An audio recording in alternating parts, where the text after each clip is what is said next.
No resumo diário de Terra Nostra, José Alceu saiu de casa enquanto todos ainda dormiam. Não havia intenção clara naquele caminhar silencioso pelas ruas ainda escuras. Havia apenas o impulso irrefreável de uma criança que acaba de descobrir algo imenso demais para caber dentro do peito e não sabe ao certo o que fazer com aquilo. Os ecos das palavras do primo e do tio Damião ainda reverberavam por dentro dele como o som de um sino batido tarde da noite. O primo havia dito, apenas para ilustrar o absurdo do segredo, aquela frase que mudou tudo. Esse é o meu primo José Alceu, senhorzinho, filho do senhor e da minha tia Naná. Aquela frase hipotética havia se instalado na cabeça do menino com a força de uma verdade que finalmente encontrou o lugar que era seu. Ele chegou até os portões da mansão de Gumersindo. Ficou do lado de fora por um tempo que não soube medir, olhando para a casa grande com os olhos de quem tenta entender o que um edifício de pedra pode dizer sobre um homem de sangue. E tentando imaginar o que aquele sangue dizia sobre ele mesmo. Não foi preciso que o homem aparecesse logo, mas quando Gumersindo cruzou o jardim sozinho, perdido nos próprios pensamentos, José Alceu entendeu que aquele era um sinal que não podia ignorar. Ficou ali olhando, sem se aproximar, apenas vendo. As palavras de Tizil ecoavam novamente com clareza cruel. Nem imagina, nem vai acreditar se você chegar para ele e falar que você é o filho dele. Tizil, enquanto isso, estava em casa com o peso de uma culpa que não havia pedido para carregar. Encontrou o pai ainda acordado e teve que dizer a verdade que também o pressionava por dentro. O primo havia ouvido tudo naquela conversa da noite anterior. José Alceu sabia que Gumersindo era o pai verdadeiro. Damião ficou pálido. Invocou Nossa Senhora com a sinceridade absoluta de um homem que sente a terra escapar por baixo dos pés. A tia Naná não podia saber. Isso era fundamental e inegociável. Tizil garantiu que o primo havia prometido silêncio. Mas havia mais uma informação que o preocupava. José Alceu estava com uma raiva danada do pai verdadeiro. E Damião sabia muito bem o que raiva e segredo juntos podiam fazer quando não tinham para onde ir. Na mansão dos Teles de Aranha, o jantar daquela noite havia sido uma cerimônia de tensões cuidadosamente disfarçadas atrás da normalidade das conversas de família. Gumersindo perguntou pela filha Rosana, que não descia para se sentar à mesa. Mariana explicou com delicadeza que ela estava no quarto com o filho pequeno. Gumersindo recusou a explicação como suficiente. Não ia arredar pé da decisão. Marco Antônio estava proibido de voltar à vida da filha. Angélica tentou ponderar. Disse que o pai deveria pensar melhor. Maria do Socorro ficou ao lado do marido, lembrando que ela não queria passar duas vezes pela mesma vergonha que já havia passado. Augusto tentou com a habilidade política que exercia na tribuna, que o sogro pelo menos ouvisse o que Marco Antônio tinha a dizer antes de bater o martelo definitivamente. Mas Gumersindo era uma parede naquela noite. O que havia acontecido na fazenda, a cena de Rosana sendo trazida de arrasto para casa como um objeto indesejado, era humilhação demais para qualquer homem do seu nome engolir novamente. José Alceu voltou para casa antes do amanhecer e foi direto ao pai Antenor, que já estava acordado com aquela inquietação de quem não conseguiu fechar os olhos direito. As perguntas que fez soavam inocentes apenas na superfície para quem não prestasse atenção. Queria saber quanto tempo o pai havia trabalhado na fazenda de Gumersindo, se havia conhecido todos os escravos da senzala de lá, se havia sido lá que havia encontrado a mãe Naná. Antenor respondeu devagar, cada resposta medida, com o cuidado de quem sabe que o chão está mais fino do que parece sob os pés. Confirmou tudo o que o menino perguntou. Foi na senzala. Naná havia servido de mucama na casa por um tempo antes de ser mandada de volta. E então, José Alceu disse que ia buscar a janta porque estava com fome. E saiu como se a conversa fosse a coisa mais natural do mundo. Antenor ficou sozinho com a pergunta que não saía da cabeça. Por que aquelas perguntas agora? Na mansão dos Magliano, o jantar havia sido uma reunião de gerações que raramente concordavam, mas que compartilhavam a mesa com uma regularidade que as unia, apesar das diferenças. Paola perguntou pelo Marco Antônio, que não aparecia para comer. Francesco disse que deixasse, que o filho havia ido ver a filha pequena. Era justo. Anacleto, então, meteu a colher com aquela inocência de quem não percebe que está entrando em terreno minado, sugerindo que Francesco tomasse logo a neta de Juliana, de uma vez por todas, e acabasse com aquela situação. Madonna mia, se irritou Francesco. Que pergunta mais imbecil! Mas Anacleto insistiu. O genro ainda era homem rico apesar de tudo, e aquela Juliana era uma poverela sem nada. A tensão subiu ao ponto de Paola ter que intervir, redirecionando a conversa antes que o sogro e o marido perdessem as boas maneiras que ainda guardavam à mesa. Inês tentou ponderar que Marco Antônio não era mais criança, que podia tomar conta de si muito bem. Anacleto concordou com ela pela primeira vez em muito tempo, mas logo em seguida voltou ao assunto da Cecília, que ninguém havia pedido que voltasse. E Inês imediatamente reagiu com a mesma energia de sempre. Os dois recomeçaram aquela briga em italiano, misturado de português com expressões brasileiras que saíam tortas, numa dança que toda a família já conhecia tão bem que poderia cantarolar. Em casa, Naná servia o almoço para Tizil e José Alceu, sem imaginar por um segundo que os dois carregavam segredos que diziam respeito diretamente a ela e à vida que havia construído com tanto cuidado para esconder o passado. Tizil estava tenso, aquela tensão contida de quem precisa manter uma face normal, enquanto tudo por dentro está em alerta. José Alceu estava calmo demais, aquela calma que é pior do que a agitação, porque é mais difícil de ler e de entender. Naná mandou que trocassem os uniformes depois de comer, que ela ia lavar. Os meninos obedeceram sem questionamento, mas quando ela saiu, Tizil virou para o primo com urgência. Não havia contado nada para ela, contou? José Alceu respondeu que claro que não, imagina. Mas havia algo no tom que não era completamente tranquilizador. Tizil então confrontou o primo com a seriedade que a situação exigia. Disse que a mãe fugia de Gumersindo exatamente para que ele nunca soubesse nem desconfiasse que José Alceu era filho dele. José Alceu respondeu com uma amargura nova que o primo não havia escutado antes. Besteira da mãe, porque tinham vindo cair justamente lá, ao lado de tudo que ela tentava evitar. Tizil admitiu que havia feito besteira de ter levado o primo àquela fazenda, de tê-lo posto na frente do pai verdadeiro sem dizer nada. José Alceu disse que o primo não havia sido amigo. Tizil se defendeu. Não havia como contar. José Alceu pediu que contasse agora o que sabia. Tizil respondeu que o que sabia era só de ouvir falar, que a história direito só a mãe poderia contar direito. E então, José Alceu fez a pergunta mais pesada de todas. Se a mãe era escrava daquela senzala, como havia se deitado com o pai de verdade dele? Tizil hesitou antes de responder. Disse que só sabia de ouvir o pai contar. Que Naná havia se deitado com o senhorzinho em troca da liberdade dos próprios pais dela, os avós deles. José Alceu ficou em silêncio diante daquela informação que reorganizava toda a compreensão que tinha da própria história. Dos avós deles, em troca da liberdade. E Gumersindo havia libertado os avós depois disso? Tizil não sabia. Teria que perguntar à mãe. Mas como perguntar à mãe sem revelar que sabia? Era o círculo fechado de todo o segredo. Para saber mais, precisava revelar que já sabia. E para não revelar, tinha que ficar com o que sabia e nada mais. Na mansão dos Teles de Aranha, Gumersindo caminhava pelo jardim ao final da tarde, com aquela inquietação de homem que não encontra paz, nem no próprio espaço. Foi nesse estado que José Alceu o abordou, saindo de onde Gumersindo menos esperava. Licença, senhorzinho. Gumersindo se voltou, surpreso. Perguntou o que o moleque queria ali. José Alceu disse que era nada, que havia visto o senhor lá de fora passeando sozinho e havia entrado só para prosear. Gumersindo ficou desconcertado. Disse para não chamá-lo de senhorzinho, porque o menino nunca havia sido escravo dele nem de ninguém. José Alceu disse que sabia, que nunca havia sido escravo e nem seria nessa vida. Gumersindo apreciou aquela resposta com algo que não conseguiu nomear. Perguntou o nome. José Alceu, filho do Antenor, o antigo capataz. Sim, senhor. E então, antes que qualquer outra palavra pudesse ser dita, o menino saiu correndo sem explicação. Gumersindo ficou parado no jardim, olhando para o espaço onde o menino havia estado um segundo antes, com uma estranheza que não conseguia nomear, mas que não ia embora. Na casa deles, Tizil recebeu o primo de volta e quis saber o que havia acontecido. José Alceu disse apenas que havia visto o pai de novo, e havia algo na forma como disse aquilo, com uma calma estranha e uma satisfação difícil de esconder, que deixou Tizil mais preocupado do que se o primo tivesse chegado em pânico. Gumersindo foi contar à esposa Maria do Socorro sobre o estranho menino que havia entrado no jardim. Maria disse que gostava daquele menino, que apesar de negro era altivo, tinha uma presença que chamava a atenção. Gumersindo concordou que havia algo nele que causava espanto, uma qualidade que não esperava encontrar. E então Maria mencionou que, sendo filho de Naná, o que o marido esperava? Gumersindo reagiu como sempre reagia quando o assunto se aproximava demais do passado. Pediu que ela enterrasse aquelas maluquices, que depois que ela lhe havia dado o filho que queria, aquilo estava esquecido. Maria disse que havia esquecido, que se a Naná aparecesse na sua frente agora, nem ligaria.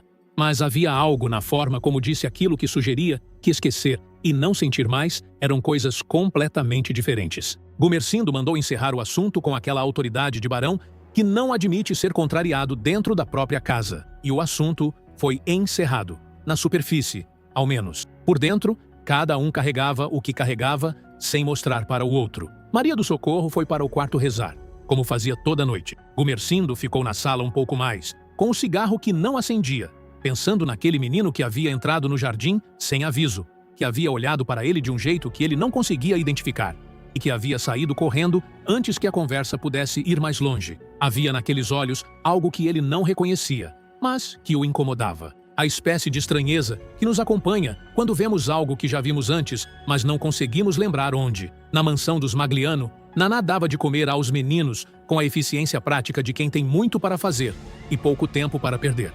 Mandou que trocassem os uniformes depois de comer, que precisava lavar antes que escurecesse. Tizil disse, "Vá bene, tia." E os dois saíram rapidamente. Naná ficou sozinha na cozinha por um momento, com o silêncio da casa ao redor. E naquele silêncio, a preocupação que carregava há dias ganhou mais espaço. Sabia que havia um perigo rondando a Madame Jeannette que ela não conseguia nomear claramente, mas que sentia no instinto de mulher que já viveu muita coisa. E não tinha como chegar até ela sem revelar o que não devia ser revelado. Era o dilema de quem sabe demais e não pode falar. Augusto havia chegado ao endereço da Avenida Paulista com o passo de quem carrega nas costas mais do que o peso do próprio dia. Encontrou o sogro na sala, sentado com aquela postura de barão do café que Gumersindo mantinha mesmo nos momentos de descanso, como se a dignidade fosse uma roupa que não se tirava nem dentro de casa. A conversa que os dois travaram começou de forma civilizada, com os elogios habituais que um sogro faz ao genro quando tem razões para isso, e logo migrou para um terreno mais perigoso e mais honesto. Gumersindo havia ouvido boas palavras sobre a atuação do deputado. José Rubens Sestim, com quem havia viajado recentemente, havia comentado a favor de Augusto e de sua defesa do café na tribuna.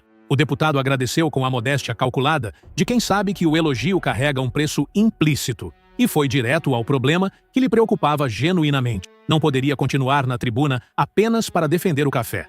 Havia outras preocupações que um deputado honesto não poderia ignorar indefinidamente. A dependência do capital estrangeiro, as dívidas acumuladas pelo país junto aos credores externos, a política do presidente Campos Salles, que havia acertado o pagamento com os credores antes mesmo de tomar posse e agora governava com essa prioridade acima de tudo, enquanto a crise interna se aprofundava, as falências se multiplicavam e o desemprego crescia silenciosamente sem que ninguém no poder parecesse perder o sono. Gumersindo ouviu com aquela atenção tensa de homem que reconhece o território perigoso antes de chegar nele. Augusto foi além. Disse que havia pensado num pronunciamento que gostaria de fazer, que não queria que os colegas o tomassem por profeta do Apocalipse, mas que era preciso dizer.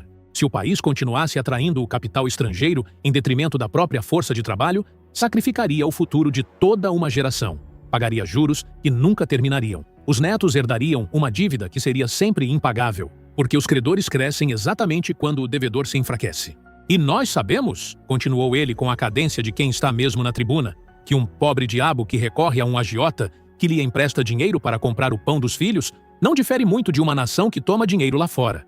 Ambos estão nas mãos de agiota. Só que no primeiro caso, o pobre diabo morre pagando juro. No segundo caso, quando se fala da nação inteira, os netos morrerão pagando uma dívida que será sempre impagável, porque os credores se farão cada vez mais poderosos à custa do sangue e da seiva do trabalho de todos. Gumersindo ouviu até o fim, com a paciência de quem conhece o desfecho antes do último parágrafo, e então deu a resposta que qualquer fazendeiro daria a um discurso daqueles, que jamais fizesse um pronunciamento desse na tribuna, ou a carreira de deputado terminaria ali mesmo, antes do tempo. Augusto recuou com um sorriso diplomático. Era apenas um pensamento em voz alta, um exercício de retórica. Continuaria defendendo o café.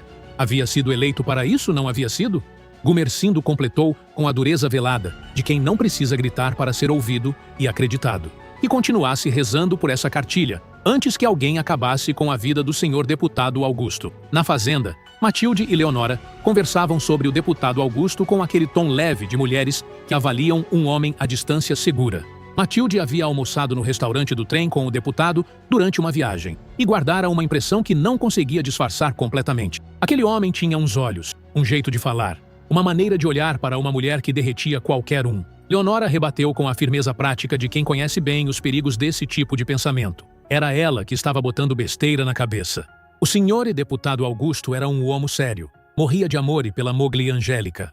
Matilde perguntou com um sorriso se a senhora acreditava mesmo nisso. Leonora suspirou e então disse a verdade com aquela honestidade direta que a caracterizava. E o não credo. Mas que ela não ia aceitar ver a menina Angélica sofrer por causa das fantasias de uma moça que havia ficado sozinha demais, longe da família. Caspita. Era uma conversa de mulheres que cuidavam umas das outras mesmo sem ter obrigação formal de cuidar. Leonora havia tomado Matilde sob suas asas, desde que a família da moça havia partido, e essa responsabilidade informal pesava de um jeito que o carinho tornava mais suportável, mas não mais leve. Na mansão dos Teles de Aranha, Mariana conversava com Florinda sobre a situação complicada de Rosana e Marco Antônio. Mariana dizia que morria de pena dos dois, que havia algo de trágico naquela história de amor impedida por um pai inflexível e por erros que ninguém conseguia simplesmente apagar.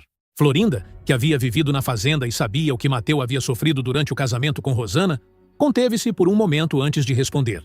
Disse que toda aquela gente da fazenda sabia como havia sido aquele casamento e que o que ela havia feito com o poverelo do Mateu não se fazia com ninguém. Mariana a repreendeu. Rosana era patroa naquela casa também, e não era para ser falada assim. Florinda recuou na forma, mas não completamente no conteúdo. E então, com aquela impulsividade que ela mesma reconhecia, mas não conseguia controlar nos momentos certos, jogou na conversa algo que ninguém havia pedido. Que se ela quisesse, já teria dormido com o senhor e deputado Augusto, que ele vivia atrás dela, tentando, e que ela vivia fugindo. Mariana ficou completamente parada. Perguntou por que ela estava dizendo aquilo agora, naquele momento. Florinda respondeu com simplicidade. Perchê é vero. O marido da Angélica não prestava, e ela vivia fugindo dele havia tempo. Era uma revelação que mudava alguma coisa no ar daquela casa. Mariana ouviu sem saber exatamente o que fazer com aquela informação inesperada. Marco Antônio encontrou o amigo Augusto mais tarde para um almoço, que era, no fundo, um conselho de guerra disfarçado de refeição. Disse que estava com as melhores intenções do mundo e queria fazer as coisas do jeito certo dessa vez. Augusto admitiu que estava difícil convencer o sogro a simplesmente receber Marco Antônio para uma conversa civilizada. Marco Antônio entendia parcialmente a resistência. Havia devolvido a filha do homem como quem devolve um objeto que não serve mais. Que pai de bem aceitaria isso facilmente? Augusto foi honesto com o amigo. Gumercindo era um homem que preservava certos valores e não havia engolido aquela vergonha. Marco Antônio teria que ser muito político para quebrar aquela resistência sólida. Marco Antônio respondeu com a determinação de sempre que, se o pai de Rosana não quisesse ouvi-lo de jeito nenhum, ele roubaria a filha dele. Augusto ouviu aquilo com o cinismo divertido de quem conhece o amigo de longa data e sabe que a ameaça é mais do que apenas palavras ao vento. Na colônia, Bartolo reuniu os colonos para uma conversa sobre os pagamentos e os planos para o futuro próximo. Os homens reclamavam que o dinheiro recebido pelo café não era suficiente para o que esperavam. Bartolo foi direto. Eram os primeiros a ver tanto dinheiro assim nas mãos. E o melhor era guardar embaixo do colchão e esperar com paciência. Porque amanhã, domani, ninguém sabia o que poderia acontecer naquele bendito país que sempre surpreendia. E quem tivesse o dinheiro na mão poderia um dia virar dono de toda aquela terra que agora trabalhava para os outros. Leonora esperava o marido que não aparecia para comer. Matilde explicou que ele estava com os patrícios na venda da colônia. Leonora disse que havia bebido vinho e esquecido da vida como os homens fazem quando têm companhia e vinho disponível. As duas riram com aquela leveza de mulheres que sabem que não adianta se irritar com certas coisas do mundo. Josué e Janete, enquanto isso, falavam sobre o filho Marco Antônio e sobre a história toda, que os dois agora conheciam por inteiro. Janete disse que o filho já devia estar sabendo de tudo. Havia pedido que Marco Antônio fosse conversar com o ex-marido Francesco sobre aquela história antiga. Josué ficou surpreso. Como é que o ex-marido sabia daquela história que envolvia as duas famílias? Janete explicou que Francesco havia tentado salvar o pai dela da falência e não havia conseguido. Os dois pais eram dois infelizes, por causa do mesmo vício maldito que destruía tudo que tocava. Josué suspirou fundo. Eles perderam tudo o que tinham, minha querida. Mas eu ganhei você. Janete olhou para ele com aquela mistura de ternura e insegurança que ainda definia boa parte do que sentia. Perguntou o que ele queria dela de verdade. Josué não respondeu de imediato. Havia entre eles um silêncio que tinha muitas camadas. Não era o silêncio do desconforto, era o silêncio de quem ainda está aprendendo a existir perto do outro, sem precisar preencher cada segundo com palavras. Josué havia chegado àquela casa com a vingança no coração e havia ficado com ela dentro. A transformação não havia sido imediata, nem fácil. Havia resistido por muito tempo ao que sentia. Mas o amor que tinha por Janete era a coisa mais verdadeira que havia experimentado desde a morte do pai. E agora que a verdade estava toda na mesa, o que restava era decidir o que fazer com ela. Janete esperava essa resposta com a paciência de quem já esperou demais por outras coisas na vida. E aprendeu que nem toda espera é em vão. Gumercindo, passeando pelos jardins ao final da tarde, pensando na própria vida, voltou a se deparar com José Alceu. O menino havia entrado novamente, chamando-o de senhorzinho, como daquela primeira vez. Gumersindo o repreendeu novamente.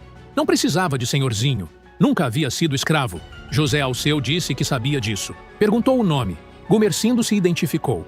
O menino informou que era filho do Antenor, o antigo capataz. E então, antes que qualquer outra palavra pudesse ser dita, o menino saiu de repente, deixando o barão no jardim, olhando para o espaço vazio, com uma estranheza que não conseguia nomear, mas que ficou com ele o resto do dia. Tizil confrontou o primo com urgência, ao saber da incursão. O que ele estava fazendo entrando no jardim da casa do homem assim? José Alceu disse que havia sido a primeira vez que conversou com o pai, sabendo que era o pai de verdade. Tizil ficou horrorizado. Perguntou se havia dito alguma coisa comprometedora.